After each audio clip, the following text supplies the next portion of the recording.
तो चलिए आज एक कहानी सुनाता हूँ। एक गांव की कहानी है ये, जहां ना मुश्किलों के काले बादल मंडरा रहे थे। लेकिन कहते हैं ना, हर संकट अपने साथ एक मौका भी लाता है। और यहाँ मौका था एकता और समझदारी का। ये कहानी है एक बहुत ही बुद्धिमान किसान की। तो ये कहानी है रामनगर गांव की। और वहां के किसानों की आवाज में ना एक गहरा दर्द था। आप सोचिए, वो कह रहे थे, बारिश हुई नहीं, अब अपने बच्चों का, अपने परिवार का पेट कैसे भरें। लगता है अब तो ये जमीन साहूकार को ही देनी पड़ेगी। ये सिर्फ शब्द नहीं थे, पता है, ये उनकी टूटी हुई उम्मीदों की आवाज थी। तो प्रॉब्लम बिल्कुल साफ थी। रामनगर के किसानों के लिए ये सिर्फ एक सूखा नहीं था।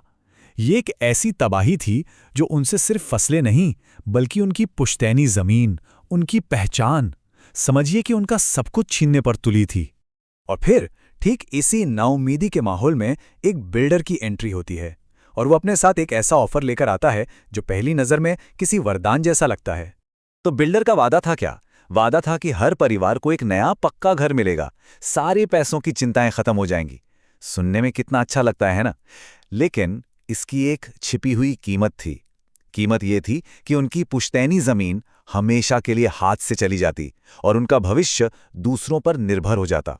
सीधे सीधे कहें तो ये एक बहुत ही खूबसूरत जाल था।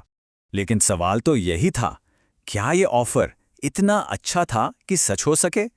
अक्सर जो चीजें बहुत अच्छी लगती हैं वो होती नहीं हैं। क्या इस मेहरबानी के पीछे कोई और ही खेल चल रहा था? अब देखिए, गांव के ज्यादातर लोग तो इस ऑफर से एकदम खुश थे, लेकिन एक किसान था, शामू। उसे ना ये बात कुछ जम नहीं रही थी। उसे दाल में कुछ काला लगा और उसने ठान लिया कि वो इसकी तह तक जाकर रहेगा। और बस यहीं से कहानी पूरी तरह पलट जाती है।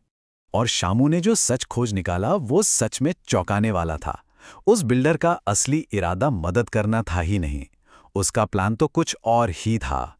वो चाहता था कि गांव वालों की मजबूरी का फायदा उठाए, उनकी कीमती जमीन कौड़ियों के भाव में खरीद ले और बाद में उस पर तगड़ा मुनाफा कमाए। ये एक सोची समझी साजिश थी, एक धोखा। जैसे ही शामू को ये पता चला, वो सीधा भागा गांव की पंचायत में।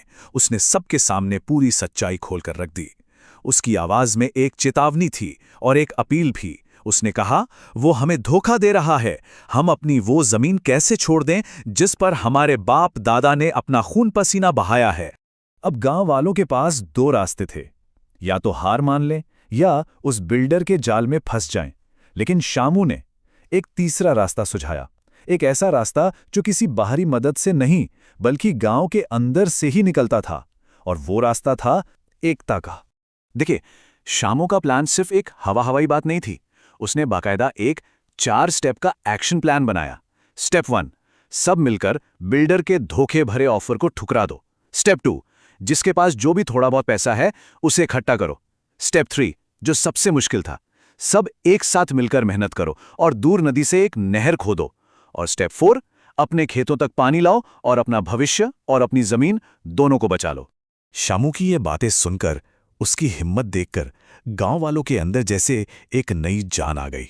उन्होंने फैसला कर लिया। उन्होंने तय किया कि वो किसी अजनबी के झूठे वादे पर नहीं, बल्कि अपने भाई बंधुओं पर, एक दूसरे पर भरोसा करेंगे। और बस एक सोच ने पूरे गांव को बदल के रख दिया। शामू की बात हर किसी के दिल में गूंज रही थी। अगर हम सब एक हो गए तो कोई भी मुश्किल हमारा कुछ नहीं बिगाड़ सकती, कोई हमें हरा नहीं सकता।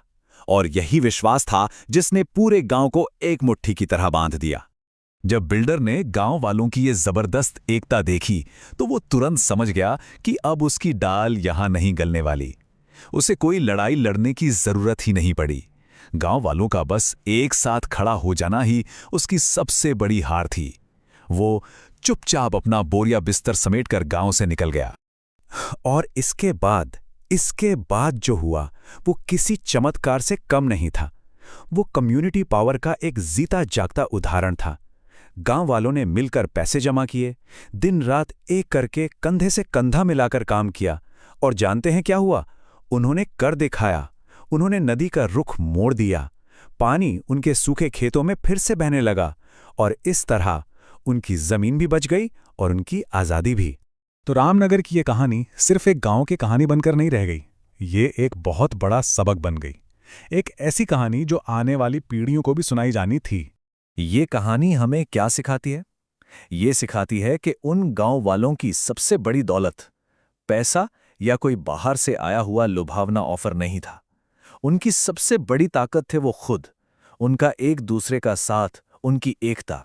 तो आखिर में ये कहानी हमारे लिए एक सवाल छोड़ जाती है कि जब भी कोई बड़ी मुश्किल सामने आती है तो असली ताकत कहाँ होती है, किसी के दिए हुए आसान रास्ते में या एक साथ मिलकर बनाए गए अपने रास्ते में, किसी बाहरी मदद में या एक समुदाय के एकजुट हाथों में। सोचिएगा जरूर इस बारे में।